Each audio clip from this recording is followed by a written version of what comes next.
சின்னதாக 9th ஸ்டாண்டர்டில் biology பார்ட்டில் விலங்கியல் என்ற பாடம் 17வது யூனிட் விலங்குலகம் அனிமல் கிங்டம். இதுவரை 1.5 மில்லியன் விலங்குகளின் பண்புகள் விவரிக்கப்பட்டுள்ளன. அப்போ இதுவரை எவ்வளோ விலங்குகள் கண்டறிந்து பெயரிடப்பட்டு விளக்கப்பட்டிருக்கு அப்படின்னு கேள்வி கேட்டு ஆப்ஷன் ஏவில் 1.5, பியில் 1.2, 1.10, 1.1 அப்படின்னு கொடுக்கலாம். அப்படி கொடுத்தாங்கன்னா 1.5 சரியான விடை சார். அதுக்கு அடுத்ததாக வகைப்பாட்டியல் டெக்ஸானமி உயிரினங்களை வகைப்படுத்தும் அறிவியல் பிரிவுக்கு நாம் வகைப்பாட்டியல் என்று அழைக்கிறோம். சில சமயங்களில் உயிரினங்களை வகைப்படுத்தும் அறிவியல் பிரிவு அப்படின்னு கேட்டால் ஆப்ஷன் ஏவில் வகைப்பாட்டியல், ஆப்ஷன் பியில் நுண்ணுயிரியல், ஆப்ஷன் பியில் சியில் செல்லியல், ஆப்ஷன் டியில் மரபியல் அப்படின்னு கேட்கலாம். அப்படி கேட்கும்போது நம்ம வகைப்பாட்டியல். அதுக்கு அடுத்ததாக உயிரினங்களை அவற்றின் ஒற்றுமைகள் மற்றும் வேறுபாடுகளின் அடிப்படையில் குழுக்களாக பிரிக்கலாம். எடுத்துக்காட்டாக ஒரு செல்லாலான உயிரினங்களை எல்லாமே நம்ம மொனிரா என்ற ஒரு தொகுதியில் வைத்து வகைப்படுத்திருக்கிறாங்க. அதுக்கடுத்ததாக தாவரங்களுக்கு தாவர உலகம், விலங்குகளுக்கு விலங்குலகம், பூஞ்சை இன உயிரினங்களுக்கு தனி உலகமாக ஃபங்கை உலகம், பூஞ்சை உலகம் அப்படின்னு வகைப்படுத்தப்பட்டிருக்கு. இது உயிரினங்களின் ஒற்றுமைகள் மற்றும் வேறுபாடுகளின் அடிப்படையில் குழுக்காக பிரிக்கப்படுது. அதற்கு அடுத்ததாக உயிரினங்களின் வகைப்பாடு. ஆசிரியர்களே, 5 வகைப்பாட்டை விளக்கியது யார் அப்படின்னு கேட்கலாம். 5 வகைப்பாடு அப்படின்னு சொல்லும்போது ஆர்ஹெச் விட்டேக்கர் என்ற உயிரியல் ஆய்வாளர் 5 வகைப்பாட்டை விவரித்தார். அந்த 5 வகைப்பாடு எதன் அடிப்படையில் வகைப்படுத்தப்பட்டது அப்படின்னா செல் அமைப்பு, 2 உணவூட்ட முறை, 3 உடற்கட்டமைவு, 4 இனப்பெருக்க பண்புகள் அடிப்படையில் மொனிரா, புரோட்டிஸ்டா, பூஞ்சைகள், பிளான்டே, அனிமாலியே என்று 5 வகைகளாக பிரிக்கப்பட்டது. அதனால் ஆசிரியர்களை கேட்கலாம், 5 வகைப்பாடு, 5 வகைப்பாட்டை குறிப்பிட்டது யார் அப்படின்னு கேட்டாங்கன்னா ஆர்ஹெச் விட்டேக்கர். அதற்கு அடுத்ததாக சிற்றினம். வகைப்பாட்டின் அடிப்படை அலகு எது அப்படின்னு கேட்கும்போது சிற்றினம். நம்ம வகைப்பாட்டினுடைய படிநிலையை அமைக்கப்படும் போது கடைசி இடத்தை வகைப்பாட்டியலினுடைய படிநிலைகளினுடைய கடைசி இடம் சிற்றினம். சிற்றினத்திற்கு முன்பு பேரினம், பேரினத்திற்கு முன்பு வரிசை, வரிசைக்கு முன்பு வகுப்பு, வகுப்புக்கு முன்பு குடும்பம், குடும்பத்திற்கு முன்பு தொகுதி அப்படின்னு நம்ம வகைப்பாடு படிச்சிருப்போம். இதில் நம்ம 9ஆம் வகுப்பில் நீங்கள் கூட சில பேர் உங்கள் மைண்டில் தோன்றிருக்கலாம், சார் விலங்குகளினுடைய உயிரியல் பெயர் அல்லது விலங்கியல் பெயர் கேட்பாங்களா அப்படின்னு. பெரும்பாலும் நம்ம புத்தகத்தில் இல்லாது இருப்பதை கேட்பதற்கு வாய்ப்பில்லை. ஆனால் நம்ம புக்ஸில் கொடுத்துருக்கிறது பாருங்களேன், இந்திய கிளி யூபாட்ரா, சிட்டாகுலா யூபாட்ரா என்பது தான் அதனுடைய விலங்கியல் பெயர். அடுத்து பச்சைக்கிளி சிட்டாகுலா கெராமியர் ஆர் கிராமேரி, சிட்டாகுலா கிராமேரி என்பது, சிட்டாகுலா என்பது பேரினம், கிராமேரி என்பது சிற்றினம் சார். அப்போது இந்திய கிளி, அதுக்கடுத்து பச்சை கிளி, இந்த 2 கிளி வகையினுடைய விலங்கியல் பெயர் கேட்கலாம். அடுத்ததாக இப்போ பேரினம்னா என்ன, குடும்பம்னா என்ன, வரிசைனா என்ன, வகைப்பாட்டினுடைய படிநிலையை நம்ம புரிஞ்சு கொள்ள போகிறோம்.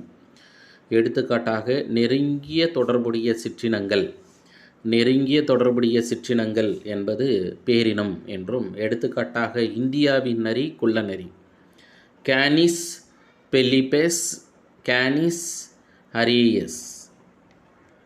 அப்போ பாருங்கள், கேனியஸ் அப்படின்றது பேரினம், கேனிஸ் கேனியான் டீத் இருக்கும், கோரைப்பற்கள், இந்தியாவினுடைய நரி மற்றும் குள்ள நரி. அடுத்து குடும்பம்னா என்ன? ஃபேமிலி.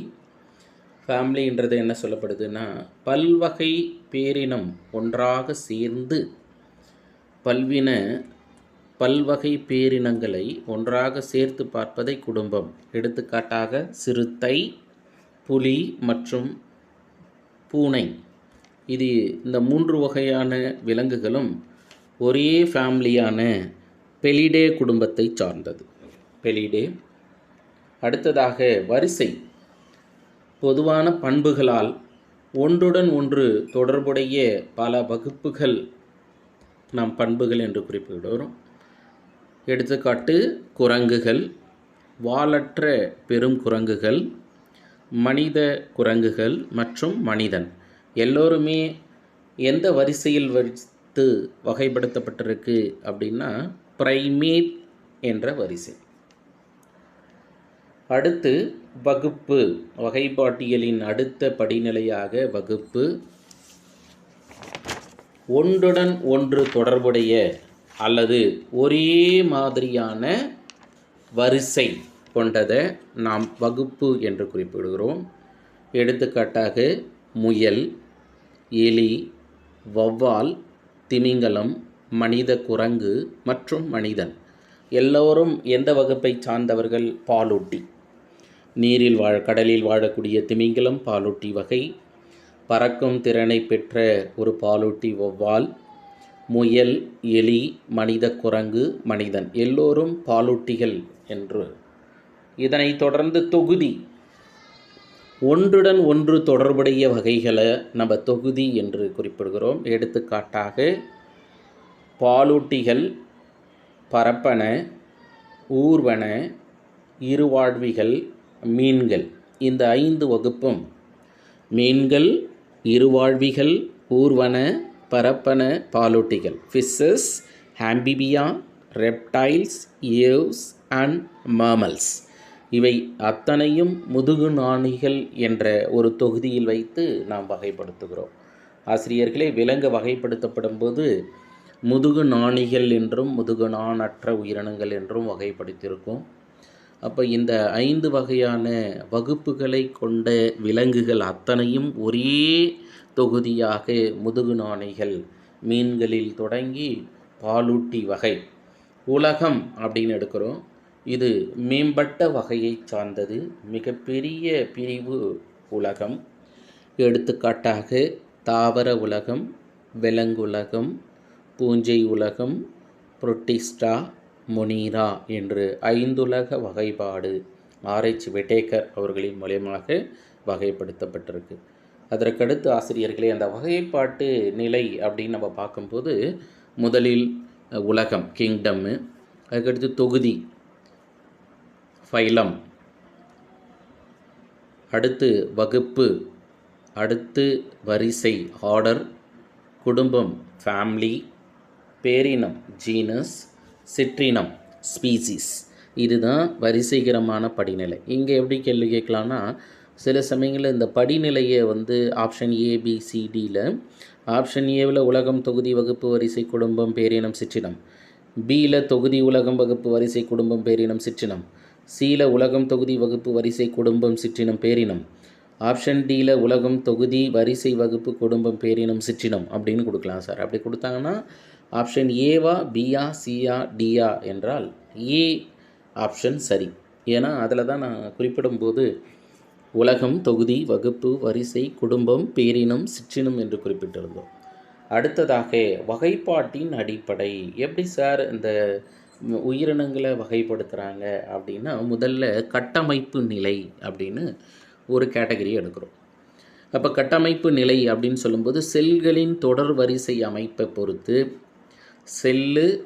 செல்லாலான உயிரினங்கள், திசுக்களாலான உயிரினங்கள், உறுப்பு மற்றும் உறுப்பு மண்டலங்களாலான உயிரினங்கள் அப்படின்னு நம்ம வகைப்படுத்தலாம். எடுத்துக்காட்டாக செல்லாலான உயிரினங்கள் அப்படின்னு சொல்லப்படும் போது முதல் தொகுதியாக போரிபெரா, துளைகளையுடைய உயிரினங்கள், செல்லாலான உயிரினம். திசுக்கள் இவற்றில் கிடையாது. அடுத்ததாக மற்ற விலங்கினங்கள் எல்லாம் திசுக்கள், உறுப்புக்கள் உருவாகியிருக்கும். அடுத்து உறுப்பு மண்டலங்கள் தோன்றி நாம் பல்வேறு விதமான தொகுதிகளை வகைப்படுத்துகிறோம். அடுத்து ஆசிரியர்களே சீரமைப்பு. ஒன்று விலங்குகள் ஆரச் சமச்சீர் அமைப்பு இருக்கும், இல்லைன்னா இருபக்க சமச்சீர் அல்லது ஈராரச் சமச்சீர். ஆரச் சமச்சீர் அதன் உடலினுடைய மையப்பகுதியிலிருந்து நம்ம துண்டிக்கப்படும் போது எந்த முனையை நோக்கி துண்டித்தாலும் அந்த மற்ற இரு முனைகளும் ஒரே மாதிரி இருக்கும். அதெல்லாம் ஆரச் சமச்சீர். இருபக்க சமச்சீர் ஒரு விலங்கினத்தை மையத்திலிருந்து இரண்டாக பிரிக்கப்படும் போது வலதுபுறம் இடதுபுறம் இருந்தாலும் வலதுபுறம் என்ன உருவமைப்பு இருக்கோ அதே மாதிரி இடதுபுற உருவமைப்பு இருக்கும். அதுக்கடுத்ததாக கருமூல அடுக்கு. உடல் உறுப்புக்கள் தோன்றுவது அடிப்படையில் உடல் உறுப்புக்கள் எங்கே தோன்றுறது அப்படின்னாக்கா கருமூல அடுக்கு, ஜெர்மினல் லேயர் அப்படின்னு சொல்லுவோம். பெரும்பாலும் விலங்கினங்கள் மூவடுக்கு விலங்குகளாகவும் சிலது ஈரடுக்கு விலங்குகளாகவும் இருக்குது. அப்போ ஈரடுக்கு விலங்குகள் என்பது வெளிப்புற மற்றும் உட்புற அடுக்குகள், எக்டோடோம் அண்ட் எண்டோடோம். மூவடுக்கு விலங்குகள் பாருங்களேன், எண்டோடோம், மீசோடோம் அண்ட் எக்டோடோம். புறப்படை, நடுப்படை, அகப்படை என்று 3 அடுக்கு உருவாகும். உடற்குழியின் தன்மையை நம்ம பார்க்குறோம். சீலோம் அப்படின்னு ஆங்கிலத்தில் குறிப்பிடுவோம். உடற்குழியின் தன்மையில் உடலினுள்ளே திரவத்தினால் நிரப்பப்படக்கூடிய குழி, உடலினுள்ளே திரவத்தினால் நிரப்பப்படக்கூடிய குழி உடற்குழி அப்படின்னும், உடற் சுவற்றிலிருந்து உணவு குழியை பிரிக்கிறது. உணவு குழியை யார் பிரிக்கிறதுனா உடற் சுவர். இதன் அடிப்படையில் உண்மையான உடற்குழி அல்லது சீலோம் என்பது நடு அடுக்கினுள்ளே அமைந்துள்ளது. இதன் அடிப்படையில் உடற்குழிய அடிப்படையில் 3 பெரும் பிரிவாக பிரித்து உடற்குழி அற்றவை, எடுத்துக்காட்டாக நாடாப்புழு. ஆசிரியர்களே, உடற்குழி அற்ற விலங்குக்கு எடுத்துக்காட்டு அப்படின்னு கேட்டு ஆப்ஷன் ஏவில் நாடாப்புழு, பியில் உருளைப்புழு, சியில் மண்புழு, டியில் தவளை அப்படின்னு கொடுப்பாங்க. அப்படி கொடுத்தாங்கன்னா சரியான விடை நாடாப்புழு. அப்போ விலங்குகளில் நீங்கள் வரிசைப்படி பார்க்கப்படும் போது முதல் தொகுதியாக துளையுடலிகள், இரண்டாவது தொகுதியாக குழி உடலிகள், மூன்றாவது தொகுதியாக டீனோபோரா, நாலாவது தொகுதியாக தட்டை புழுக்கள் பிளாட்டிஹெல் மின்தஸ். அப்போ நான்காவது தொகுதியை சார்ந்த பிளாட்டிஹெல் மின்தஸ் தட்டை புழுவினத்திற்கு எடுத்துக்காட்டுத்தான் நாடாப்புழு. அப்போ தட்டை புழுவுக்கு அடுத்து உருளைப்புழு, ஆஸ்கல் மின்தஸ், எடுத்துக்காட்டாக உருளைப்புழு. அப்போ உருளைப்புழுவில் அடுத்து உடற்குழியே இல்லாத நாடாப்புழு, அதுக்கடுத்தது போலியான அல்லது பொய்யான உடற்குழு உருளைப்புழு. அதற்கு அடுத்து பாருங்களேன் அன்னலிடா, வலைதசை புழுக்கள், உண்மையான உடற்குழு குழி. அப்போ ஆசிரியர்களே, முதுகுநான் அற்ற உயிரினங்களை தொகுதிகளை பார்க்கப்படும் போது முதலில் துளை உடலிகள், குழி உடலிகள், டீனோபோரா, தட்டை புழுக்கள், உருளை புழுக்கள், அன்னலிடா, ஆர்த்ரோபோடா, மொலஸ்கா, ஏகினோடேர்மேட்டா, 9 முதுகுநானற்ற தொகுதிகள் இருக்குது சார். அப்போது மண்புழு என்பது உண்மையான உடற்குழி என்று எடுத்துக்கொண்டால் அதற்கடுத்து முதுகுநான் உள்ளவைகள் அத்தனையும் உடற்குழி உடையவை. அப்போ மண்புழுல இருந்தே கூட எடுத்துக்கலாம் இல்லை? அப்போது அங்கே ஒரு புரிதல், உடற்குழி அற்றதுலேருந்து கேட்கலாம், உடற்குழி உள்ளதுலேருந்து கேட்கலாம், அல்லது பொய்யான உடற்குழி. அதற்கடுத்து ஆசிரியர்களே, விலங்குகளை வகைப்படுத்தப்படும் போது முதுகுநான் இருப்பதின் அடிப்படையிலேயும் இல்லை என்பதின் அடிப்படையிலேயும். அப்போது ஒரு விலங்குக்கு முதுகுநான் இல்லை அப்படின்னா அதை முதுகுநான் அற்றவை, absence of vertebra like invertebrata, absence of vertebrate, முதுகுநான் அற்றவை. அதற்கடுத்து முதுகுநான் உள்ளவை கார்டேட்டா, முதல் முதுகுநான் உள்ளவையாக ப்ரோகார்டேட்டாவையும், அந்த ப்ரோகார்டேட்டாவில் தான் நம்ம யூரோகார்டேட்டா, செப்பலோகார்டேட்டா, வால் நாணிகள், தலை நாணிகள் என்று நம்ம இதுக்கு முன்னாடி படிச்சிருக்கோம். அதுக்கு அடுத்ததாக வெர்டிபிரேட்டா, முதுகெலும்பிகள் வெர்டிபிரேட். அடுத்து ஆசிரியர்களே, பொது பண்புகளின் அடிப்படையில் விலங்குகளை வகைப்படுத்தப்படும் போது முதல்ல பாருங்களேன் உலகம், அதுக்கு அடுத்ததாக கட்டமைப்பின் மட்ட நிலைகள், சமச்சீர் அமைப்பு, உடற்குழி அல்லது உடற்சீலோம், அடுத்து தொகுதிகள். இப்போ நம்ம பார்த்துன்னு வந்தோம் இல்லை, பொதுவாக உலகம்னு எடுத்துட்டோம்னா விலங்குலகம், கட்டமைப்புன்னு சொல்லும்போது செல்களாலான உயிரினங்கள். அப்போ செல்களான உயிரினம் இருக்கக்கூடிய ஒரே தொகுதி துளை உடலிகள் மட்டும்தான் சார். போரிபெரா, ஆங்கிலத்தில் போரிபெரா, போர் பியரிங் அனிமல்ஸ். இந்த வகையான விலங்குகளில் உடல் முழுவதும் சிறு துளைகள் காணப்படும். அது ஆஸ்டியா என்று குறிப்பிடுவோம், துளை உடலிகள். அடுத்து ஆசிரியர்களே, திசு, உறுப்பு, உறுப்பு மண்டல அளவு. திசு, உறுப்பு, உறுப்பு மண்டல அளவு. இதில் நம்ம ஆரச்சமச்சீர் குடைய விலங்குகள் குழி உடலிகள், ஆரச்சமச்சீர் குழி உடலிகள் அல்லது நிடேரியா, குழி உடலிகள் நிடேரியா. இருபக்க சமச்சீர் உடற்குழி அற்றவை தட்டை புழுக்கள், போலியான உடற்குழி உருளை புழுக்கள், உண்மையான உடற்குழி வலதசை புழுக்கள், கணுக்காலிகள், மெல்லுடலிகள், முத்தோலிகள், அரைநாணிகள், முதுகுநாணிகள். அதனால் ஆசிரியர்களே, தொகுதியை வகைப்படுத்தப்படும் போது துளை உடலிகள், குழி உடலிகள் அல்லது நிடேரியா. அடுத்து நம்ம இப்போ பிஃபோர் தட் ஏற்கனவே சொல்லும்போது என்ன பண்ணிட்டோம்னா துளை உடலிகள், குழி உடலிகள், நிடேரியான்னு சொல்லிட்டோம். குழி உடலியின் வேறு பெயர் நிடேரியா சார். மூன்றாவதாக தட்டை புழுக்கள், நான்காவது உருளை புழுக்கள், ஐந்தாவதாக வலைதசை புழுக்கள், ஆறாவதாக கணுக்கோழிகள், 7 மெல்லுடலிகள், 8 முத்தோலிகள், 9 அரைநாணிகள். அடுத்து முதுகுநான் உள்ளவைகள். அரைநாணிகளில் தான் நம்ம யூரோகார்டேட்டா, செப்பலோகார்டேட்டா, வால் நாணிகள் என்றும் தலைநாணிகள் என்றும் நாம் வகைப்படுத்துகிறோம்.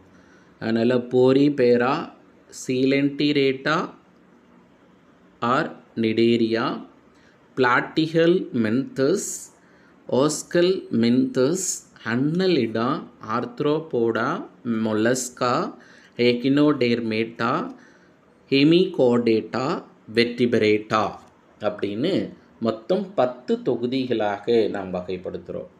அடுத்த ஆசிரியர்களே, முதுகு நான் எடுத்துட்டிங்கன்னா கரு வளர்ச்சியின் போது உடலில் உள்ள நடு முதுகு பகுதியில் உருவாக்கப்படக்கூடியது. இது நீண்ட கோள் வடிவம் கொண்டது. இதன் முதன்மை உயிரிகளில் மட்டுமே நிலைத்திருக்கும் தன்மை.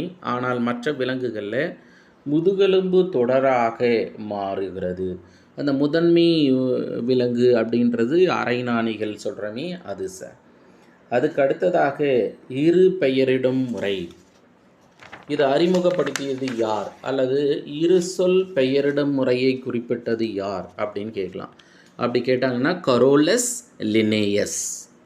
அவர் அந்த இரு சொல் பெயரிடும் முறை என்னென்னா பேரினம் சிற்றினம். நாம் கூட வகுப்பறையில் முருகன் என்று 2 மாணவர்கள் பெயர் கொண்டவர்கள் இருந்தார்கள் என்றால் அவருடைய அப்பாவுடைய முதல் எழுத்து 2 பேருக்கும் ஏ முருகன் என்று இருந்தது அப்படின்னா, அடுத்து இவர்களை வேறுபடுத்துறதுக்காக இந்த முருகன் என்ற 2 மாணவர்களும் எங்கிருந்து வராங்க, அவங்க ஊரில் இருக்கக்கூடிய அந்த ஊரினுடைய முதல் அந்த ஊர் பெயரினுடைய முதல் எழுத்தை சேர்த்து சொல்லுவோம். அப்போ எதுக்காக, சரியாக அடையாளப்படுத்துவதற்காக இந்த நிகழ்வை நாம் பார்க்குறோம்.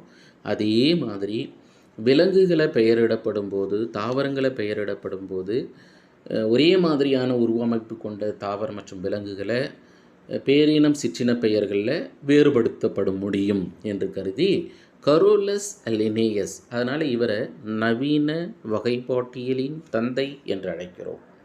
மாடர்ன் ஃபாதர் ஆஃப் டெக்ஸானமி யார்? Carolus Linnaeus. எடுத்துக்காட்டாக முதல் பெயர் பேரின பெயராகவும் இரண்டாவது பெயராக சிற்றின பெயராகவும் இருக்கும். அடுத்த ஆசிரியர்களே, நம்ம 9th ஸ்டாண்டர்டில் சில விலங்குகளினுடைய இருசொல் பெயர் கொடுக்கப்பட்டிருக்கு. மொத்தம் 17 விலங்குகள் நமக்கு கொடுக்கப்பட்டிருக்கு சார்.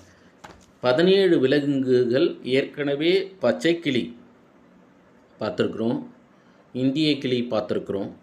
ஒன்று அங்கேயும் சேர்த்து இதோட பாருங்கள், அமீபா அப்படின்னு எடுத்துட்டோம்னா சாதாரண பெயர் அமீபா, இதுவே இருசொல் பெயர் அமீபா புரோட்டியஸ். ஹைட்ராவை எடுத்துட்டிங்கன்னா ஹைட்ரா வல்காரிஸ். உருளைப்புழு அஸ்காரிஸ் லும்பிரிகாய்ட்ஸ். நாடாப்புழு டீனியா சோலியம். மண்புழு லாம்பிடோ மாரிடி அல்லது பெரியோனிக்ஸ் எக்ஸ்கவேட்டஸ். அட்டை கிரிடினேரியா கிரானுலோசா. கரப்பான் பூச்சி பெரிபெலேனேட்டா அமெரிக்கானா. நத்தை ஃபைலா குளோபோசா. நட்சத்திர மீன் அஸ்டீரியஸ் ரூபன்ஸ். தவளை ரானா எக்ஸா டாக்டைலா. சுவர்பல்லி பொடார்சிஸ் மியூராலிஸ். காகம் கோர்வஸ் ஸ்பலாண்டென்ஸ். மயில் பாவோ கிறிஸ்டேட்டஸ். நாய் கேனிக்ஸ் பெமிலியாரிஸ். பூனை பெலிஸ்.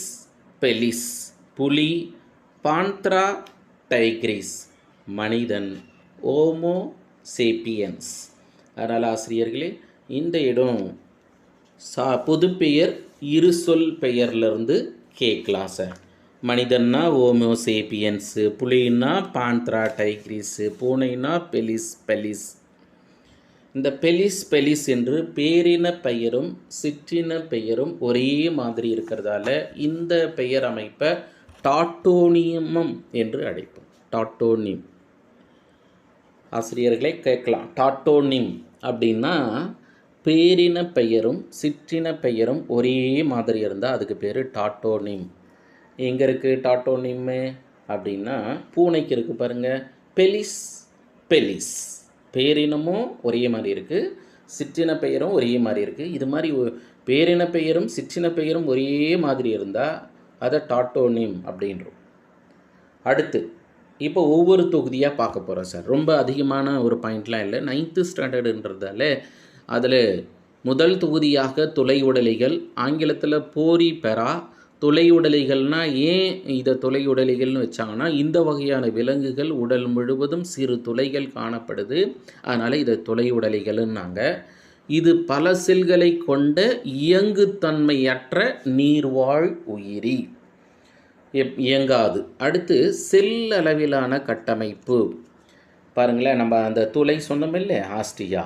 உடல் முழுவதும் ஆஸ்டியா எனப்படும் எண்ணற்ற துளைகளால் துளைக்கப்பட்டிருக்கும்.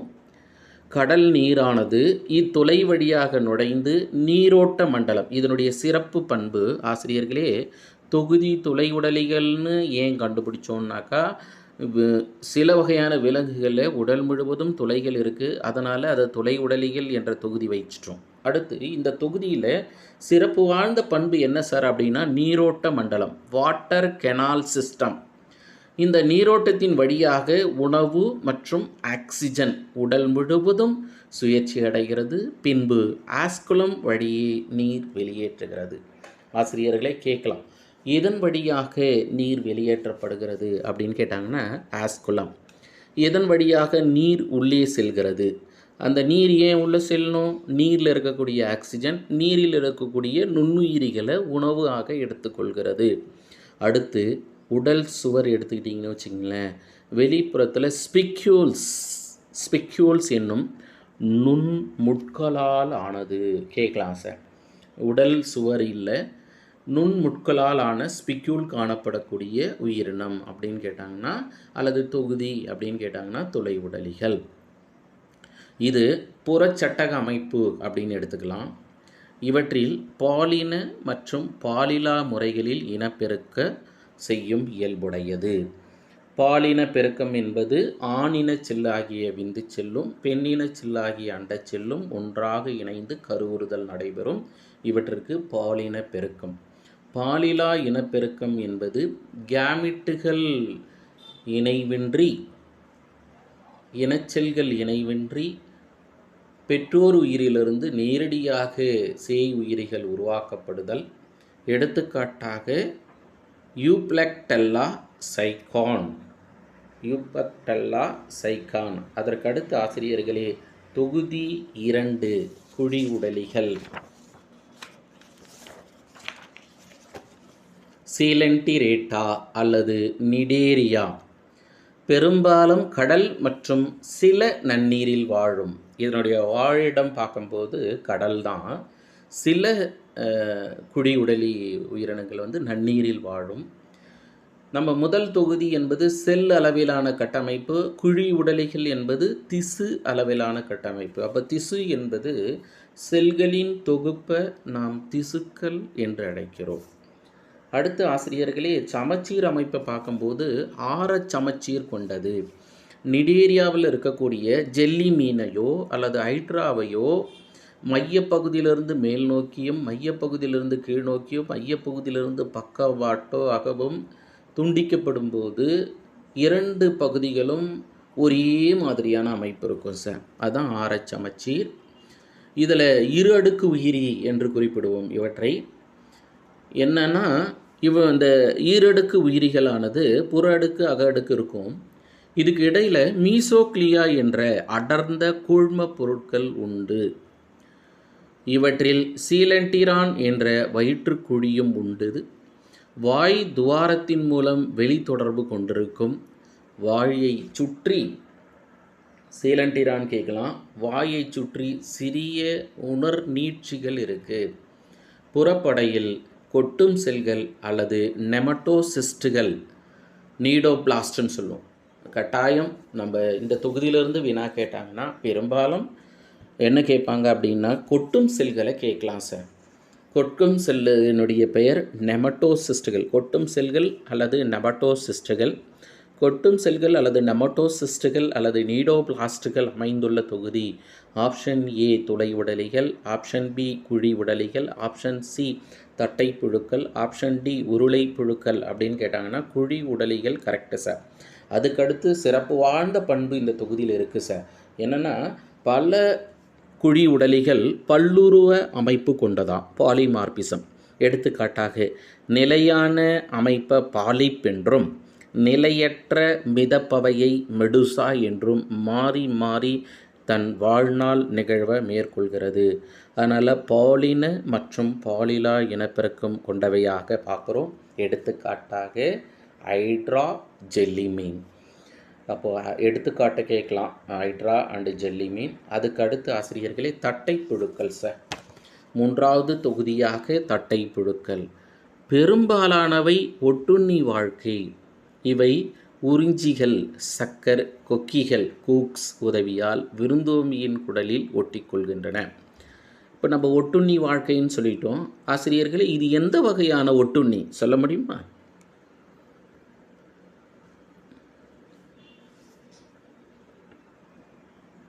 நம்ம இணைப்பில் இருக்கும் ஆசிரியர்கள்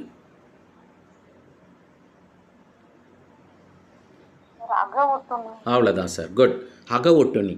நம்ம ஒட்டுண்ணிகளை 2ஆக பிரிப்போம், அக ஒட்டுண்ணி, புற ஒட்டுண்ணின்னு. இது எந்த வகையை சார்ந்தது அப்படின்னா அக ஒட்டுண்ணி.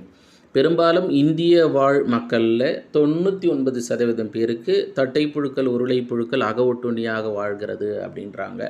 காரணம் சுகாதாரமின்மை கொஞ்சம் இருப்பதால் இது மாதிரியான நிலை நீடிக்கிறது என்று குறிப்பிடுகிறார்கள். அதனால் ஆசிரியர்களே இந்த ஒட்டுண்ணி வாழ்க்கை மேற்கொள்ளப்படும் போது விருந்தோம்பியினுடைய குடலில் எப்படி இது ஒட்டி வாழ்கிறதுனா உறிஞ்சிகள், சக்கரை, அதுக்கடுத்து கொக்கிகள் இதன் உதவியில். இதனுடைய சமச்சீர் என்ன சார்னா இதுக்கு முன்னாடி பார்த்த தொகுதியான குழி உடலி ஆரச் சமச்சீர் கொண்டது. இது இருபக்க சமச்சீர். இந்த உயிரியை 2ஆக பிளந்தோம் அப்படின்னாக்கா வலதுபுறமும் இடதுபுறமும் ஒரே அமைப்பு இருக்கும். நம்ம கூட 2 வேர்ட்டிக்கலாக கட் பண்ணும்போது செங்குத்தாக மனிதனை வந்து பாதியாக பிரிக்கப்படும் போது ஒரு பாதி இன்னொரு பாதி என்ன வலதுபுற அமைப்பில் இருக்கோ அதே இடதுபுற அமைப்பிலும் இருக்கும் சார். அதுக்கடுத்து ஆசிரியர்களே மூவடுக்கு உயிரிகள். அப்போனா என்ன இருக்கலாம்? புறப்படை, நடுப்படை, அகப்படை. Ectoderm, mesoderm, endoderm sir. இல்லை, வெளிப்புற அடுக்கு, நடு அடுக்கு, அதுக்கடுத்ததாக அக அடுக்கு. அடுத்து உடற்குழி அற்ற விலங்குகள் அப்படின்னு சொல்கிறோம். தட்டைப்புழுக்களில் உடற்குழி கிடையாது. அடுத்த ஆசிரியர்களே, இந்த தொகுதியில் மிக முக்கியமான ஒரு சிறப்பு பண்பாக கழிவு நீக்கத்திற்கு என்று சிறப்பு வாழ்ந்த செல்கள் இருக்குது. அந்த செல்லுக்கு பேர் சுடர் செல்கள்.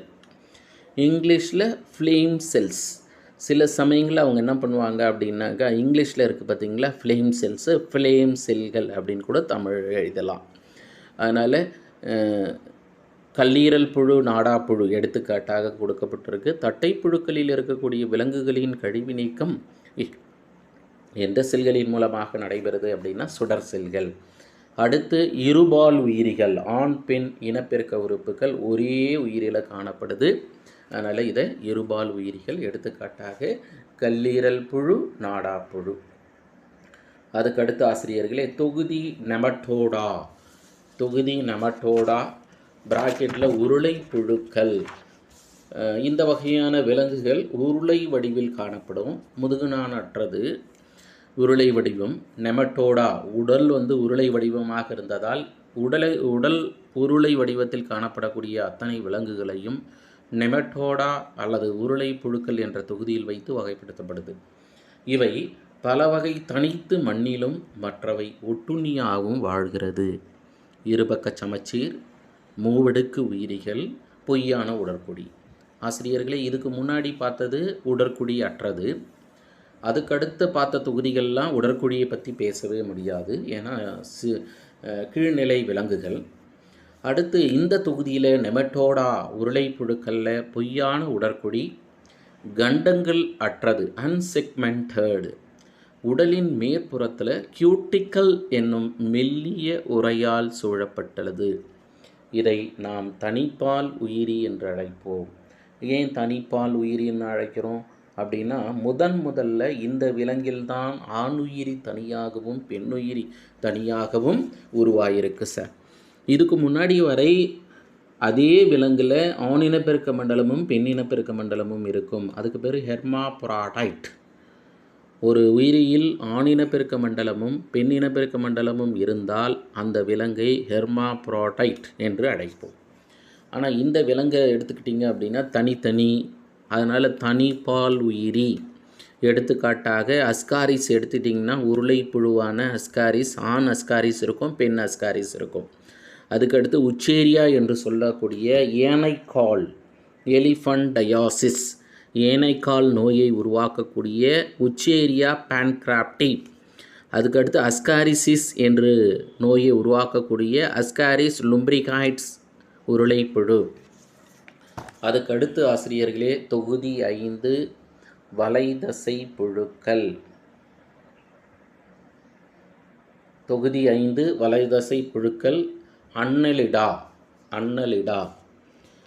இப்போது வலை தசை புழுக்கள். இப்போ இந்த புழுக்களில் கண்டங்கள் வந்து வலை அமைப்பை கொண்டு காணப்படும் சார். அதனால் வலை தசை புழுக்கள். நீரிலும் நிலத்திலும் வாழும் பண்பு. இருபக்க சமச்சீர், மூவடுக்கு உயிரி, உண்மையான உடற்குழி. இப்போ இதுக்கு முன்னாடி பார்த்தது போலியான உடற்குழி. அப்போ உண்மையான உடற்குழி கொண்ட விலங்குகள் கொண்ட தொகுதி அப்படின்னு கேட்டாங்கன்னா அன்னலிடா அல்லது வலைதசை புழுக்கள். அதுக்கடுத்து ஆசிரியர்களே, உறுப்பு மண்டலங்களுடைய முதல் உயிரி சார். இங்கே வந்து உறுப்பு மண்டலம் தனித்தனியாக இரத்த ஓட்ட மண்டலம், இனப்பெருக்க மண்டலம், கழிவுநீக்க மண்டலம், இல்லை செரிமான மண்டலம்னு தனித்தனி மண்டலமாக வலைதசை புழுக்களில் தோன்றிடுச்சு. அதனால் உடலானது புறத்தில் மெட்டாமியஸ் என்ற கண்டங்கள் பெற்ற வளையங்கள் போன்ற ஒன்றுடன் ஒன்று இணைந்து காணப்படுகிறது. அதனால் இவற்றை அன்னொலி என்று பெயர். உடலானது கியூட்டிக்கல் என்னும் ஈரப்பசை மிக்க உரையால் சூழப்பட்டிருக்கும். இடற்பயிற்சி உறுப்பு அப்படின்னு பார்த்தீங்கன்னா பாராபோடியம் மற்றும் சீட்டாக்கள். சீட்டாக்களின் மூலமாகவும் பாராபோடியம் மூலமாகவும் இடப்பெயர்ச்சியை மேற்கொள்ளும் வலைதசை புழுக்கள். இவை இருபால் அல்லது ஒருபால் உயிரியாக இருக்குது. எடுத்துக்காட்டாக இருபால் ஒருபால் உயிரியாக இருக்குது. எடுத்துக்காட்டாக நீரிஸ், மண்புழு, அட்டை. இந்த 3 விலங்குகளும் வலைதசை புழுக்களுக்கு எடுத்துக்காட்டு. இந்த வலைதசை புழுக்களில் கண்டம் 7 முதல் 14வது கண்டம் வரை 14வது கண்டம், 15வது கண்டம், 16வது கண்டம், 17வது கண்டம், இந்த கண்டங்கள் சற்று புடைத்து இருக்கும். அதுக்கு பேர் கிளைடெல்லம் என்று அழைக்கிறோம். மண்புழுவில் 14, 15, 16, 17 ஆகிய கண்டங்கள் சற்று புடைத்து காணப்படும் அல்லது அகன்று காணப்படும். அந்த கண்டத்துக்கு பேர் நம்ம கிளைடெல்லம் என்று அழைக்கிறோம். அதுக்கு அடுத்ததாக ஆசிரியர்களே தொகுதி 6 கணுக்காலிகள். ஆர்த்ரோபோடா. விலங்குலகத்தில் மிகப்பெரிய தொகுதி எது அப்படின்னு கேட்டாங்கன்னா கணுக்காலிகள். ஏற்கனவே நம்ம இருபக்க சமச்சீர்னு பார்த்ததால் அதிலிருந்து வரக்கூடிய அத்தனை விலங்குகளும் இருபக்க சமச்சீர். அதேமாரி மூவடுக்கு உயிரிகள், உண்மையான உடற்குழி. இந்த விலங்குகளில் ஒரு சிறப்பு பாருங்களேன். உடல் தலை, மார்பு, வயிறு என பிரிக்கப்படும். ஒவ்வொரு கண்டமும் ஒரு ஜோடி இணை உறுப்புகளை பெற்றிருக்கும். இணை உறுப்புகள் பெற்றிருக்கிறது. அதுக்கடுத்து உடலின் மேற்புறத்தில் கைட்டின் எனும் பாதுகாப்பு உறை இருக்குது. வளர்ச்சியின் போது குறிப்பிட்ட கால இடைவெளியில் உதிரும். இந்நிலைக்கு தோல் உரித்தல் அல்லது இங்கிலீஷில் மோல்டிங் என்று அழைப்போம். இந்த கைட்டினானது வளர்ச்சியின் போது குறிப்பிட்ட கால இடைவெளியில் உதிருது. இந்நிலைக்கு தோலுரித்தல் அல்லது மோல்டிங். அடுத்து உடற்குழி எடுத்துட்டிங்க அப்படின்னாக்கா திரவத்தால் நிரம்பி இருக்கும். அந்த திரவத்துக்கு பேர் ஹீமோலிம்பு என்ற திரவத்தினால் இரத்தம் நிரப்பப்பட்டிருக்கும். அதனால் இந்த இரத்தம் ஹீமோலிம்பு என்று அழைக்கிறோம். வெண்மை நிறத்தில் காணப்படும். ஆசிரியர்களே, நமக்கு இரத்தம் சிவப்பு நிறத்தில் இருக்குது. காரணம் ஹீமோகுளோபின் என்ற நிறமி இரத்தத்தில் காணப்படுறதால, இரத்த சிவப்பணுக்களில் காணப்படுறதால இரத்தம் நமக்கு சிவப்பு நிறத்தில் இருக்குது. இதுவே கரப்பான் பூச்சியினுடைய நிறம் என்னன்னா வெண்மை நிறம். காரணம் என்ன சார் அப்படின்னா இவற்றில் ஹீமோகுளோபின் இல்லை. சுவாச நிறமியான ஹீமோகுளோபின் இல்லை. அடுத்த ஆசிரியர்களே, இரத்த ஓட்ட மண்டலம் எடுத்துட்டிங்கன்னா திறந்த வகை இரத்த ஓட்ட மண்டலம். நம்ம 7ஆம் வகுப்பு படிக்கப்படும் போது திறந்த வகை இரத்த ஓட்ட மண்டலம், மூடிய வகை இரத்த ஓட்ட மண்டலம் அப்படின்னு வேறுபடுத்தும் போது திறந்த வகை இரத்த ஓட்ட மண்டலம் என்பது இரத்த குழாய்கள் இருக்காது. மூடிய வகை இரத்த ஓட்ட மண்டலம்னா இரத்த குழாய் இருக்கும். அப்போ இரத்த குழாய்கள் இருப்பது இல்லை என்பதின் அடிப்படையில் திறந்த வகை இரத்த சுற்றோட்ட மண்டலம், மூடிய வகை இரத்த சுற்றோட்ட மண்டலம், open type of circulatory system and closed type of circulatory system அப்படின்னு வகைப்படுத்துகிறோம் சார். அதனால் ஆசிரியர்களே, இந்த இடத்துல திறந்த வகை இரத்த ஓட்ட மண்டலம். நெக்ஸ்ட்டு ட்ரக்கியா என்னும் நுண் மூச்சுக்குழல்கள் இருக்கும். இதனுடைய பணி சுவாசம். அப்போ சுவாசம் எப்படி மேற்கொள்கிறது? ட்ரக்கியா. நம்மளுடைய சுவாச பாதை எடுத்துக்கிட்டிங்கன்னா மூக்கு, அதுக்கு அடுத்தது அல்லது நாசி, நாசிக்குழி, நாசிக்குழிக்கு அடுத்து பேரிங்ஸு, பேரிங்ஸ்க்கு அடுத்து லேரிங்ஸு, லேரிங்ஸ்க்கு அடுத்து ட்ரக்கியா அப்படின்னு பார்த்துருப்போம். நமக்கு ட்ரக்கியா என்பது ஒரு சுவாச பாதை தான். ஆனால் பூச்சி இனங்களுக்கு அதுவே சுவாச உறுப்பாக செயல்படுது சார். மூச்சு குழலே சுவாசத்தை மேற்கொள்கிறது. நமக்கு சுவாசம் மேற்கொள்வது நுரையீரல். அடுத்து கழிவு நீக்கத்தை எடுத்துட்டிங்க அப்படின்னா கழிவு நீக்க உறுப்பாக மால்பீஜியன் குழல்கள். அடுத்து பச்சை சுரப்பிகள். இந்த இடம் கேள்வி கேட்கலாம் சார்.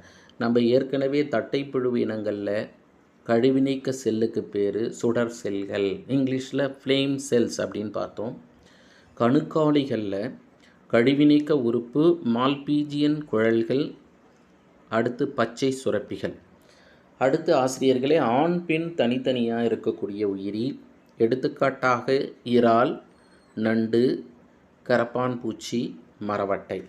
அடுத்து உங்களுக்கு தெரியுமா என்ற ஒரு பகுதி 9ஆம் வகுப்பில் சென்டிபீட் போரான் என்பதற்கு சென்டம் 100 காலிகள். ஆனால் பெரும்பாலானவை 30 இணை கால்கள் மட்டும்தான் இருக்கும். அதுக்கடுத்து மில்லிபீட்னு கேள்விப்பட்டிருப்பீங்க, மரவட்டை. 1000 கால்கள் என்று பொருள். இவை 100 கால்கள் மட்டுமே பெற்றிருக்கும். சென்டிஃபீட், மில்லிஃபீட். சென்டிஃபீட் பூரானு மில்லிஃபீட் அப்படின்னு எடுத்திங்கன்னா மரவட்டை அப்படின்றோம். மீமா அப்படின்னு ஞாபகம் வச்சுங்க. அடுத்து 7வது தொகுதியாக மெல்லுடலிகள். தொகுதி மெல்லுடலிகள் மொலஸ்கா. இவை நன்னீர், கடல் நீர் மற்றும் நிலம் போன்ற பலதரப்பட்ட வாழிடம் கொண்ட ஒரு விலங்குகள் கொண்ட தொகுதி மெல்லுடலிகள். அதுக்கடுத்து ஆசிரியர்களை 2வது மிகப்பெரிய தொகுதி அப்படின்னு எடுத்துக்கிட்டிங்கன்னா மெல்லுடலிகள். இது இருபக்க சமச்சீர் கொண்டது, உடற்கண்டங்களை அற்றது. உடலானது தலை, தசையலால் ஆன பாதம் மற்றும் உள்ளுறுப்பு தொகுதி. உடலை சுற்றி பார்த்திங்கன்னா மேண்டில் எனும் மென் போர்வையும்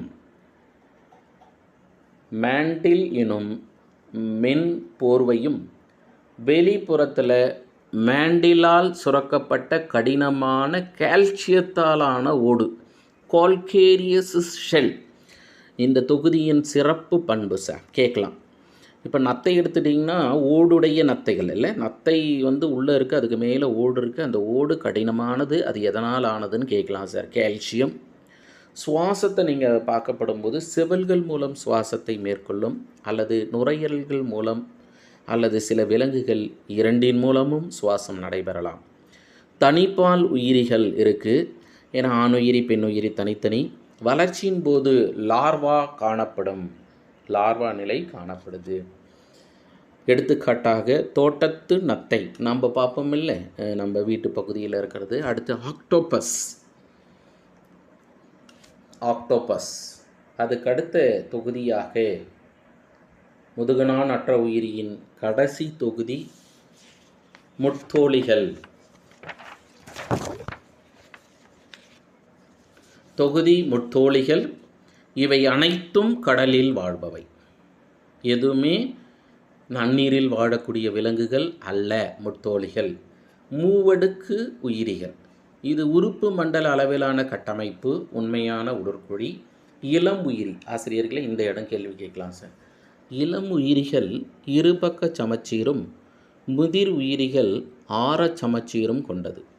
இவற்றின் சிறப்பு பண்புகள்: திரவத்தினால் நிரம்பிய வாஸ்குலார் அமைப்பு இருக்குது, வாட்டர் வாஸ்குலார் சிஸ்டம். ஆசிரியர்களே, வாட்டர் கெனால் சிஸ்டம் இல்லை நீர் கால்வாய் மண்டலம் எங்கே படித்தோம்னு சொல்ல முடியுமா? நம்ம இணைப்பில் இருக்கும் ஆசிரியர்கள் இப்போ தான் படித்தோம். எந்த தொகுதியில் படித்தோன்னு சொல்ல முடியுமா?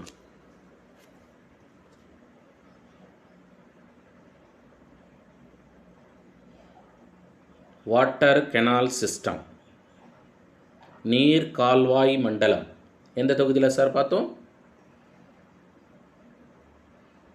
வேணா ஆப்ஷன் சொல்லட்டோமா? ஆப்ஷன் ஏ துளை உடலிகள், ஆப்ஷன் பி குழி உடலிகள், ஆப்ஷன் சி தட்டை புழுக்கள், ஆப்ஷன் டி உருளை புழுக்கள்.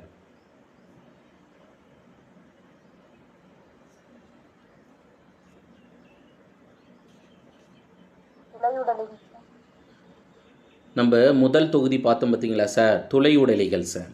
துளையுடலிகளை தான் வாட்டர் கெனால் சிஸ்டம் பார்த்தோம்.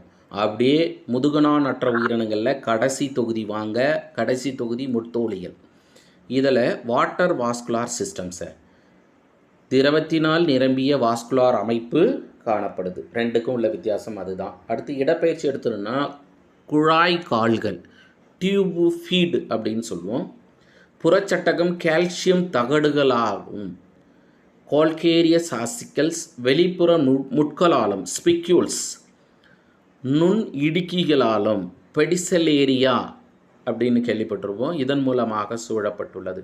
இதற்கு முன் தொகுதியான முதுகணான் அற்ற உயிரியின் 2வது மிகப்பெரிய தொகுதி மெல்லுடலி. மெல்லுடலிகளில் பாதுகாப்பு சட்டகம் இருக்குது.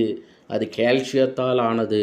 இங்கே இந்த உயிரியில் கால்சியம் தகடுகள், முட்கள், நுண் இடுக்கிகள், இந்த 3 பொருளும் சேர்ந்து உருவாயிருக்கு. எடுத்துக்காட்டாக நட்சத்திர மீன், கடல் குப்பி. நட்சத்திர மீன், கடல் குப்பி. அதற்கடுத்து ஆசிரியர்களே தொகுதி 9 அரைநாணிகள். ஹெமிகோடேட்டா, மென்மையான புழு வடிவம், கண்டங்களற்ற உடலமைப்பு, இருபக்க ஆரச்சமச்சீர், உண்மையான உடற்குழி, முதுகுநான் மற்றும் முதுகுநானற்ற பண்புகள் ஒரு சேர பெற்றது சுவாசம் செவில்கள். சுவாசம் செவில்கள், ஆனால் முதுகுநான் அல்ல.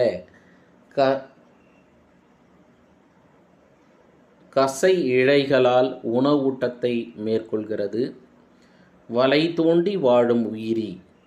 எடுத்துக்காட்டாக ஏகான் புழுக்கள் பலனோ கிளாஸஸ். ஏகான் புழுக்கள் பலனோ கிளாஸஸ்.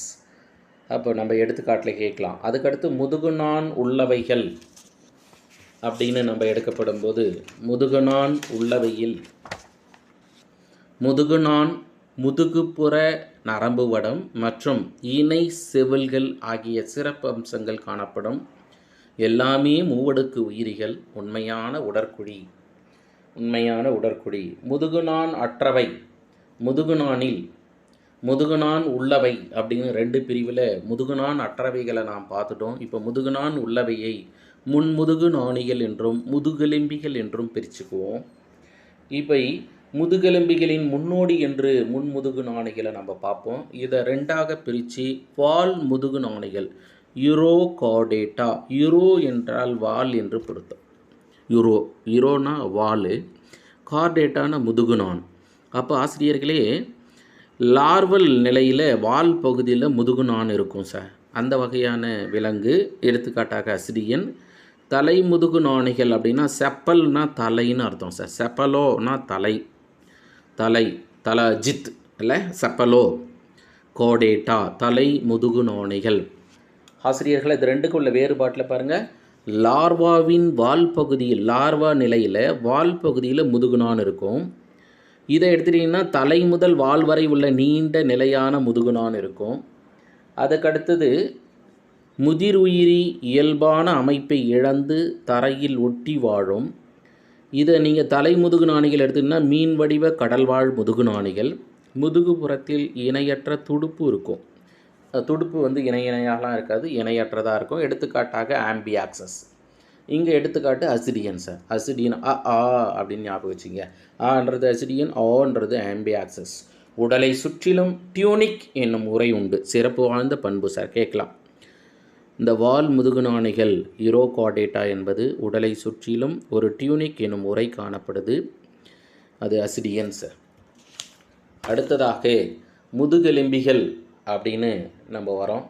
இந்த முதுகெலும்பிகளில் வெர்டிபிரேட்டா வளர்நிலை அமைப்பில் முதுகுநானாகவும் முதிர் உயிரியில் முதுகெலும்பு தொடராகவும் மாறியிருக்கு. இவற்றில் 6 வகுப்புகள் இருக்கின்றன. முதல் வகுப்பாக வட்ட வாயுடையன. வாயு வட்டமாகுது, அதனால் வட்ட வாயுடையன அப்படின்றோம். வட்ட வடிவ வாய். அப்போ வட்ட வடிவ வாயாக இருக்கிறதால தாடைகளற்ற முதுகெலும்பிகள் அப்படின்னு எடுத்துக்கலாம். வாய் துவாரம் தாடைகளால் சூழப்படாத நிலை. இது உடல் விலாங்கு மீன் போன்று நீளமானதாகவும் தோல் வழவழப்பானதாகவும் செதில்களற்றும். இவை மீன்களின் மேல் புற ஒட்டுண்ணிகளாக வாழ்க்கையை நடத்துகின்றன. ஹக் மீன் லாம்ப்ரே. எடுத்துக்காட்டு ஹக் மீன் லாம்ப்ரே. அடுத்து 2வது வகுப்பாக மீன்கள். மீன்களை குளிரத்த பிராணிகள் பாக்கிலோதெர்மிக். பெரும்பாலும் வெப்பரத்த பிராணிகள், குளிரத்த பிராணிகள் என்று முதுகெலும்பை நம்ம வகைப்படுத்துவோம். அப்படி பார்க்கும்போது மீன்கள் குளிரத்த பிராணிகள். அதுக்கடுத்து இருவாழ்விகள் குளிரத்த பிராணிகள். அதுக்கடுத்து இருக்கக்கூடிய ஊர்வன, பரப்பன, பாலூட்டி. இவை அனைத்தும் வெப்பரத்த பிராணிகள் சார். தாடைகள் பெற்றவை. மீன் தாடை இருக்கும். உடல் நீந்துவதற்கேற்ற படகு போன்ற உடலமைப்பு. இதனுடைய உடலமைப்பில் தலை, உடல், வால் என 3 பகுதிகளை கொண்டிருக்கும். இணை மற்றும் நடு மைய துடுப்புகளால் நீந்தி செல்கின்றன. நீந்தி செல்வதற்கு இணை மற்றும் நடு மைய துடுப்புகள். உடல் செதில்களால் பொருத்தப்பட்டிருக்கும். சுவாசம் செவில் வழி நடைபெறும். இதயம் அப்படின்னு எடுத்துட்டிங்கன்னா 2 அறை கொண்ட இதயம். அந்த 2 அறை என்ன சார் அப்படின்னாக்கா மேற்புற ஆரிக்கல், கீழ்ப்புற வென்ட்ரிக்கல். அப்போ இதை பொறுத்தளவு சுத்த மற்றும் அசுத்த இரத்தம் ஒன்றாக கலந்துதான் உடல் முழுவதும் கடந்து செல்லும். மீன் வகையை ரெண்டாக பிரித்து குருத்தெலும்பு மீன்கள் என்றும் எலும்பு மீன்கள் என்றும் பிரிக்கிறோம். குருத்தெலும்பு மீனுக்கு எடுத்துக்காட்டு சுறா, ஸ்கேட்ஸ். எலும்பு மீனுக்கு எடுத்துக்காட்டு கெண்டை, மடவை. பெரும்பாலும் நன்னீர் வாழ் மீன்கள் எலும்பு மீன்களாகவும், கடல்வாழ் மீன்களை குருத்தெலும்பு மீன்களாகவும் பார்க்குறோம் சார். சில எலும்புகள் கொண்ட மீனாகவும் கடலில் வாழும். அடுத்த ஆசிரியர்களே வகுப்பு 3 இருவாழ்வி ஆம்பிபியன். இது இங்கே நம்ம பார்த்துட்டோம். இதுக்கு வாழிடம் 2. முதலில் நான் ஏன் நீரில் மட்டும் வாழணும், நிலமும் எனக்கு சொந்தம் என்று புறப்பட்டு வந்த விலங்கு தவளை சார். முதலில் தோன்றிய 4 கால்களை உடைய உயிரினம், நீர் மற்றும் நில சூழலில் வாழ்கிறது. அதனால் இது ஆம்பிபியன். உடல் எடுத்துக்கிட்டிங்கன்னா தலை, உடல் என 2 பகுதிகளாக, அந்த உடலை ட்ரங்க்குன்னு சார், ட்ரங்க்கு. அதுக்கடுத்து தோல் நீங்கள் பார்க்கப்படும் போது ஈரப்பதமான சுரப்பிகளை பெற்று செதில்கள் அற்று காணப்படும். அதனால் இது சுவாசத்திற்கு பயன்படுது. அதனால தான் பாருங்கள், சுவாசம் தோல் மூலம், செவில் மூலம், நுரையீரல், தொண்டை வழியில் நடைபெறுகிறது. இதயம் 3 அறை. அப்போது மேல் புறத்தில் 2 ஆரிக்கல், கீழ்ப்புறத்தில் 1 வென்ட்ரிக்கல். ஆரிக்கலில் வரும்போது சுத்த இரத்தம், அசுத்த இரத்தம் ஒன்றுடன் ஒன்று கலப்பது இல்லை. ஆனால் வென்ட்ரிக்கலில் வரும்போது 2 இரத்தமும் கலந்து தான் கடத்தப்படுகிறது. அதுக்கடுத்தது முட்டை பார்த்திங்கன்னா நீரில் விடும். அதனால் இதுக்கு பேர் ஓவிபேரஸ் என்று அழைக்கிறோம். இல்லை, ஓவிபேரஸ். இருவாழ்விகளும் ஓவிபேரஸு, மீன்களும் ஓவிபேரஸ். முட்டை நீரில் விடும். அடுத்து வளர் உருமாற்றம் கொண்டது சார். சிறப்பு பண்பு வளர் உருமாற்றம். ஆங்கிலத்தில் மெட்டமார்பாசிஸ் என்று அழைப்போம். தலைப்பிரட்டை லார்வா தலைப்பிரட்டை அப்படின்னு சொல்லுவோம். இதுவும் கேள்வி கேட்கலாம் சார். லார்வாவின் பெயர், இருவாழ்விகளின் அல்லது தவளையின் லார்வாவின் பெயர் அப்படின்னு கேட்டாங்கன்னா தலைப்பிரட்டை, டோட்போல் லார்வா. இது மீன் போன்ற உருவமைப்பை பெற்றிருக்கும். பின்னாளில் கால்கள் தோன்றி வால்கள் அற்று 4 கால்களோட, அதனால தான் டெட்ராபாட்ஸ் அப்படின்னு சொல்லுவோம். 4 கால்கள். ரானா, எக்ஸா, டாக்டைலா அப்படின்னு படிச்சிருப்போம். தவளை, தேரை. அதுக்கடுத்து ஆசிரியர்களே ஊர்வன. அடுத்த வகுப்பு ஊர்வன. நிலத்தில் வாழ்வதற்கு தேவையான முழுமையான தகவமைப்பினை பெற்ற முதல் முதுகெலும்பி. யூஸ்வலாக முதல்ல நிலத்திற்காக வாழும் தகுதியோடு வெளியே வந்தவங்க யாருன்னா இருவாழ்வி. அதுக்கடுத்து ஊர்வன இனங்கள் தான் முதலில் நிலத்துக்கு உண்டான அத்தனை தகவமைப்பும் பெற்று உருமாறியது. இதெல்லாம் என்னன்னா பரிணாம மாற்றம் சார். அதுக்கடுத்து தோலின் மேற்புறத்தில் சொரசொரப்பான முட்கள் போன்ற செதில்கள் இருக்கும் சார். சுவாசம் நுரையீரல் மூலம் நடைபெறும். இதயம் 3 அறைகள், ஆனால் முதலைகளில் 4 அறைகள் காணப்படுது. இந்த இடம் கட்டாயம் நம்ம இந்த எஸ்ஜிடி தேர்வில், அதேமாதிரி டிஎன்பிஎஸ்சி தேர்வுகள்லாம் கூட 4 அறைகளை கொண்ட விலங்கு அப்படின்னு கேட்டிருக்காங்க. முதலைகள், மீன்கள், இருவாழ்வி, அடுத்து ஊர்வன. அதுக்கடுத்தது அந்த ஊர்வனையில் குறிப்பிட்டு சொல்லணும்னா முதலைகள். அப்போ பாருங்கள், ஊர்வன இனங்களில் எல்லா விலங்குக்கும் 3 அறைகள் தான் இருக்கிறது, முதலையை தவிர. இதுவும் ஒரு காரணம். நீண்ட ஆயுளோடு வாழக்கூடிய விலங்காக முதலையை நம்ம பார்க்குறோம். அதுக்கடுத்து ஆசிரியர்களே ஓடுடைய முட்டைகளை இடுகின்றன. கிளிட்டோயிக் எக்கு. மீன்கள் இருவாழ்வி என்பது முட்டை இடுகிறது. ஆனால் நான் கிளிட்டோயிக் எக்கு அப்படின்னா ஓடற்ற முட்டைகள். அதனால் பெரும்பாலும் நீங்கள் நல்லா கவனித்து பாருங்களேன், மீன்கள் எங்கே முட்டை இடுகிறது? நீரில் இடுகிறது. இருவாழ்விகள் முட்டை எங்கே இடுகிறது? நீரில் இடுகிறது. அதனால் அதுக்கு ஓடு தேவையில்லை. நீர் ஒரு ஆதாரமாக இருந்து அந்த கரு சிதையாமல் பார்த்துக்கொள்ளும். ஆனால் நிலத்தில் ஓடில்லாமல் போடப்படும் போது கட்டாயம் சூரிய வெளிச்சத்தின் மூலமாக அல்லது எதிர் உயிரிகளின் மூலமாக சட்டென்று தாக்கத்தை ஏற்படுத்தி உயிரினமே அழிந்து போயிருக்கும். இதுதான் பரிணாம மாற்றத்தின் தகவமைப்பு. தன் உயிரினங்களை காக்கணும். அப்போ பாருங்கள், ஒரு சிறப்பு வாழ்ந்த பண்பாக ஓடுடைய முட்டையை, இதுக்கு முன்னாடி வரை இருக்கக்கூடிய எந்த விலங்குகளும் ஓடுடைய முட்டைகளை இடப்படவில்லை. ஆனால் இந்த வகையான விலங்கு ஓடுடைய முட்டையை முதன்முறையில் இடுகிறது. எடுத்துக்காட்டாக ஓணான், பல்லி, பாம்பு, முதலை, ஆமை. இதனை தொடர்ந்து ஆசிரியர்களே, பரப்பன பறவைகள். முதுகெலும்பிகளில் பறவைகளே முதலில் தோன்றிய வெப்பரத்த பிராணி. ஹோமியோதெர்மிக் உயிரிகள். அப்போ இதுக்கு முன்னாடி இருந்த முதுகுநான் அற்ற உயிரினங்களை முதுகுநான் உள்ளவியலை அரை நாணிகள்னு பார்த்துருக்குறோம், மீன்கள்னு பார்த்துருக்கோம், இருவாழ்விகள்னு பார்த்துருக்கோம், ஊர்வன இனங்கள்னு பார்த்துருக்கோம். இவையெல்லாம் என்னவாக இருந்தது அப்படின்னா குளிரத்த பிராணிகளாக இருந்தது. ஆனால் பரப்பன முதுகெலும்பிகளில் பறவைகளே முதலில் தோன்றிய வெப்பரத்த பிராணியாக பார்க்குறோம். இதனுடைய உடல் அமைப்பு எடுத்திங்கன்னா கதிர் வடிவம் கொண்ட உடல் அமைப்பு. உடலானது தலை, கழுத்து, உடல், வால் என 4 பகுதிகளை கொண்டிருக்கு. இறகுகள் எப்படி மாறிச்சு அப்படின்னா முன்னங்கால்கள் இறகுகளாக மாறியுள்ளன. பின்னங்கால்கள் நடத்தல், ஓடுதல், நீந்துதல். அதுக்கடுத்து ஆசிரியர்களே, சிறப்பு வாழ்ந்த பண்பாக காற்றறைகளை கொண்ட நுரையீரல். நீங்கள் வலசை போகும் பறவைகள் பார்த்துருப்பீங்க.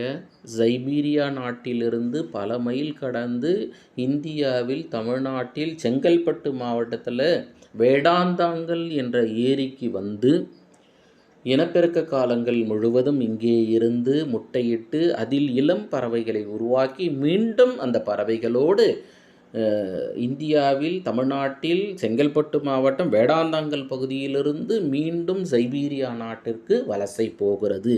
அப்போ எப்படி சார் பல நாட்களாக கடல் கடந்து இவை பயணிக்கிறது அப்படின்னா, தொடர்ந்து அதனுடைய காற்று அறையிலிருந்து ஆக்சிஜன் சேமித்து வைக்கப்பட்டு சுவாசத்திற்கு கொடுத்து கொண்டே இருப்பதால் மிக இயல்பாக இவை தகவமைப்பு பண்பை பெற்று பல மைல் தூரம் வலசை போகிறது.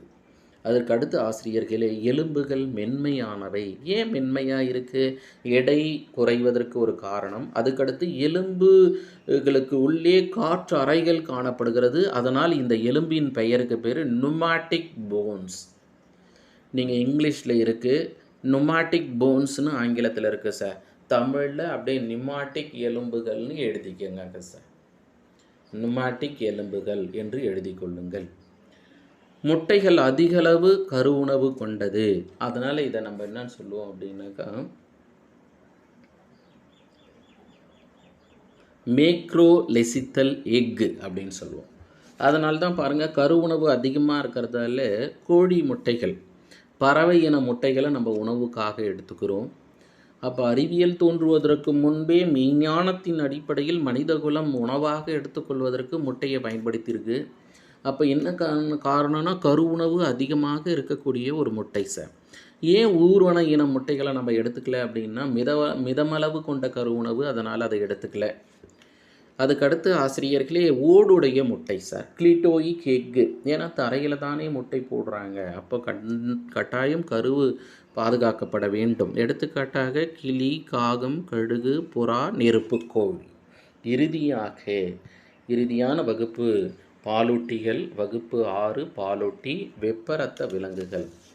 ஏன்னா பறவை இனங்கள் அத்தனையும் வெப்பரத்த விலங்கு. அதே மாதிரி கட்டாயம் விலங்குகளில் பாலூட்டி வெப்பரத்த விலங்கு, மனிதன் உட்பட வெப்பரத்த விலங்கு இல்லை. நம்ம ஹோமியோதெர்மிக் அனிமல். அதனால தான் சுற்றுப்புற சூழ்நிலையில் ஹோமியோதெர்மிக்னா என்னென்னா, சுற்றுப்புற சூழ்நிலையில் வெப்பநிலை உயர்ந்தாலும் குறைந்தாலும் உடல் வெப்பநிலை சமநிலையில் இருக்கும். மனிதனின் உடல் வெப்பநிலையின் அளவு என்னன்னு சொல்ல முடியுமா sir? Option A 37 degree Celsius, option B 39 degree Celsius, option C 40 degree Celsius, option D 41 degree Celsius. என்ன சார் விடை? 37 sir. Very good sir, 37 sir. அப்போது நம்ம சுற்றுப்புற சூழ்நிலையில் 40 டிகிரி என்று சொல்லப்படும் போது கூடுதலாக 3 டிகிரி உயரப்படும் போது உடனடியாக நம்ம உடல் வெப்பநிலையில் சரி நிலைப்படுத்தணும். அதுக்காக வியர்வை அதிகமாக வெளியேற்றி நம் உடலின் வெப்பத்தை குறைக்கிறது. அதுக்கடுத்தது உடல் பார்த்திங்கன்னா ரோமங்களால் போர்த்தப்பட்டிருக்கும். உடல் தோலில் சிறப்பு வாழ்ந்த ஒரு சுரப்பி இருக்குது, வியர்வை சுரப்பி மற்றும் எண்ணெய் சுரப்பிகள். அதனால தான் பாலூட்டி அப்படின்னு சொல்கிறோம் சார். இல்லை தோலின் மாற்றுருக்கள் தான் எண்ணெய் சுரப்பி அப்படின்னு எடுத்துக்கிறோம், வியர்வை சுரப்பின்னு எடுத்துக்கிறோம். உடலை எடுத்துக்கிட்டிங்கனாக்கா தலை என்றும் கழுத்து என்றும் வயிறு என்றும் வால் என்றும் பகுதிகளாக பிரிக்கப்பட முடியும். மனிதனுக்கு தலை, கழுத்து, வயிறு, வாலுக்கு பதில் காலுன்றோம். அதுக்கடுத்து பாலூட்டும் சுரப்பி பெண் உயிரிகளில் காணப்படுகிறது, ஆண் உயிரிகளில் எச்ச உறுப்பாக காணப்படுது. ஆண் உயிரிகளிலும் பால் சுரப்பி இருக்கிறது, ஆனால் அவை செயல்படாத சுரப்பியாக இருக்குது. அதுக்கடுத்து சிறப்பு பண்பு பாலூட்டிகளில் வெளி காது மடல் இருக்கும் சார். அதுதான் இந்த காதணி விழா பாலூட்டிக்கே உரிய ஒரு சிறப்பு பண்பாக அந்த வெளிப்புறத்தில் காது மடல் இருக்கிறதால இன்றளவும் காதணி விழா நடத்தப்படுகிறது. வெளிக்காது மடல். இதயம் 4 அறைகளை கொண்டது. மேற்புற 2 அறைகள், வலது ஆரிக்கல், இடது ஆரிக்கல், கீழ்ப்புற 2 அறைகள், வலது வென்ட்ரிக்கல், இடது வென்ட்ரிக்கல்.